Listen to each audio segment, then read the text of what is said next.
Evening, everybody. Another rainy day here on the ranch. Look, if it's one thing that we have no shortage of here in South Mississippi, it's this right here.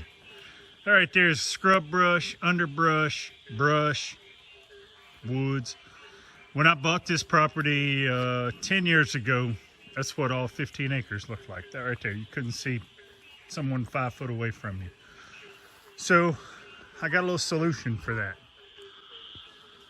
So my solution to that is this. This is a Bobcat S185 skid steer with steel grouser tracks and a Brush Monster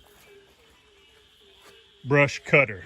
Now this is hydraulically operated brush cutter, very similar to what you would have on the back of a tractor. It's a little bit beefier, and whenever I get tearing into this thing, I'll show you.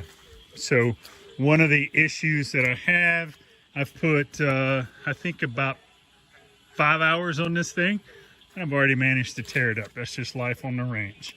So when I bought this, the fella that I bought it off of told me, hey, look, that gear case right there is cracked. You're gonna have to get somebody to weld it. And I said, okay, well, let's see what it'll hold up to. I beat the tar out of it and I put another crack there, and there's one on the back. So 3 out of those 4 ears are cracked. I'm gonna have to tear that off and get it to a welding shop that knows what they're doing. They can weld cast iron. I think it'd be salvageable because none of the cracks extend into the gear case. None of the oil's leaked out. It's just broke those ears off. If you didn't know, welding cast iron, there's an art to it. I don't have those skills. I do have a welder, but I would not attempt to weld cast iron that's going to be under any kind of stress. So I'll take that to somebody that knows what they're doing. I'll throw them a couple dollars. I can replace that from the manufacturer for somewhere between $400 and $500 plus shipping, but I'm going to try to weld it first. If the weld doesn't hold, then I'm probably out $75 for somebody to weld it back together. So this is going to be my next project. Should get going on that this week. I was going to do it today after church, but as you can see, it's been pouring the rain all day, which makes it a little difficult to do any kind of outdoor videoing.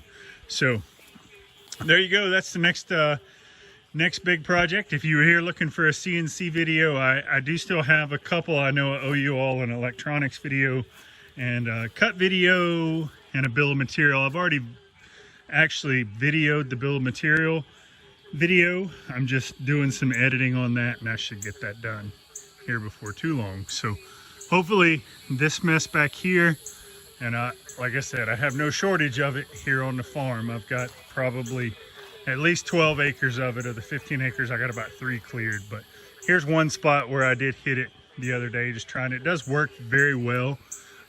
This little hydraulic brush cutter, I just tore it up. So there you go. Have a good one.